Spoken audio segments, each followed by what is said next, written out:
Well, today we're going to fit a bonnet lip and some wind deflectors. Yeah, it's quite an easy thing to do, but maybe some of you haven't done it and are wondering what it is to do it. We're Mark and V, and this is our adventures. First of all, we'll go in the garage and we got two new boxes. That's our wind deflectors there. There's a bonnet lip. And yes, that's how it got delivered, with that bit hanging out, but it looks okay. Okay, so we open the box. This is the components we get. Got the lip. And we've also got some instructions. Okay, so the first thing we've got to do is we've got this little white cap and we put the screw in there. I'm trying to do this one-handed as well while I'm talking to you and holding the camera. And you put it in there like that. So there's 5 I've done earlier in true Blue Peter fashion. And the next step is to attach one of these underneath and screw from the top with the screw and washer we did earlier. And you can see that little lip there. Hopefully you can see that there, just there. That needs to be facing towards the back because that's what's actually going to connect to the actual bonnet. So I'll just get all of them done. The next thing we need to do is pop the bonnet and attach the lip.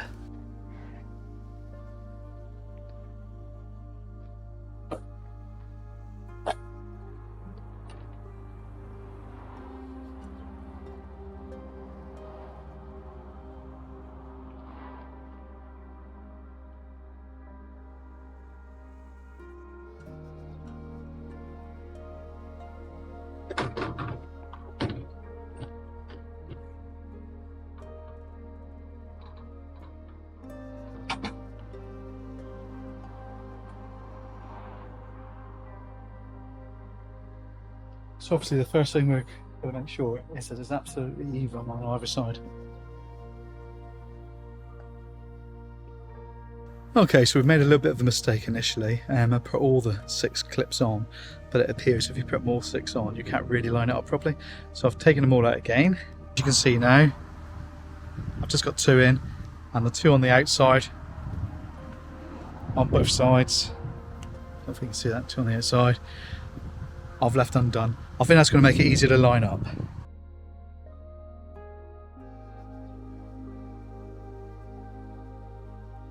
Just a little tip as well when you're peeling off protective backing.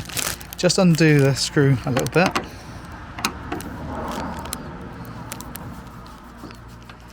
That peels off really easy. If you leave it done up, you end up having little bits to pick, which is really quite awful. And the next step is these rubber protectors, just to stop the bonnet lip flapping. We need to attach these at the back. So we're going to now peel off these sticky labels, attach them to that, and then place on underneath the lip. And there you can see I've attached the little sticky label. They're double-sided, so we can peel off the other side when we put them underneath the bonnet. Underneath the bonnet lip, that is.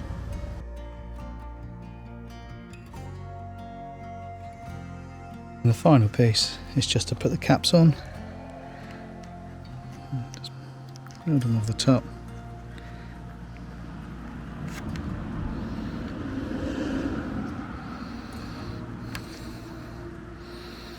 A fiddlier than they look. There we are. Click into place. Be gentle with them. They're delicate. I did break one on a previous van, and they only give you enough.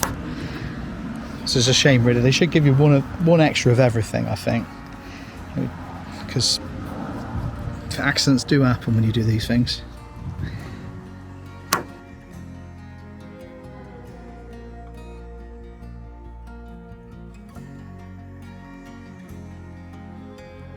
Now I just bought this off eBay, no particular seller, but there you are, that's the difference. I think that looks a lot nicer. Here we go for the next piece. It's wind deflectors. Now I only use Hiko because I've used, I hope that's how you pronounce it, I've always said Hiko. I only use them because any others I've used I've always had problems. Now, sometimes they go really, really easy, sometimes they don't. So fingers crossed, it's not going to be too bad. First of all, I'm going to peel off the paper to reveal the adhesive strips.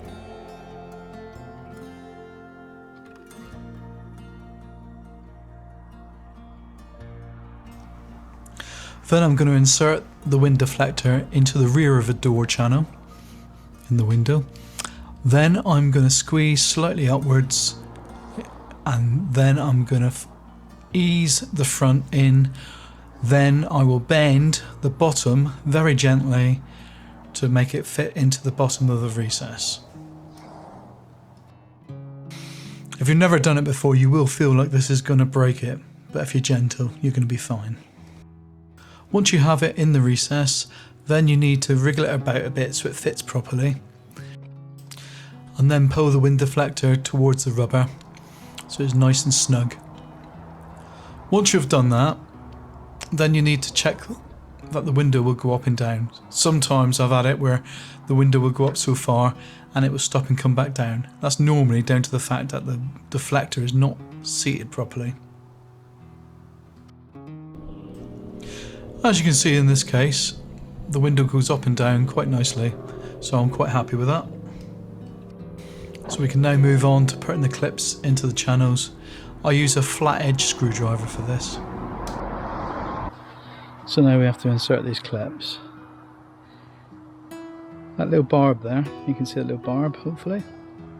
That has to go into the rubber, not into the shield with the deflector.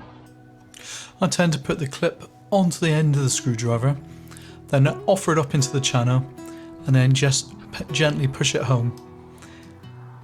It probably looks more difficult than it actually is. Once you've done one or two, it's really quite easy. Just take your time, don't panic. Sometimes they will flick out as well, which is quite frustrating if you've got tighter channels. Just take your time and you'll be absolutely fine. Once the clips are in, check your window again and make sure it goes up and down and there are no problems. Then the manufacturer suggests that you leave your windows closed for at least an hour. This is to allow the adhesive on the wind deflector to stick to the rubber surround on the window. That's pretty much it really. Quite easy to do.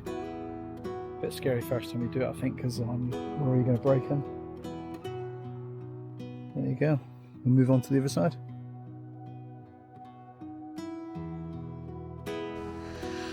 Well, there we are, all finished. Two quite simple jobs, but done to make a difference. I think the front looks far better now.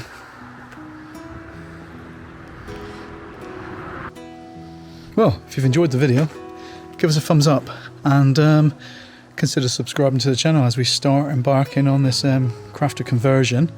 Other things as well we're going to be doing. We'll be going back to Indonesia in the not too distant future.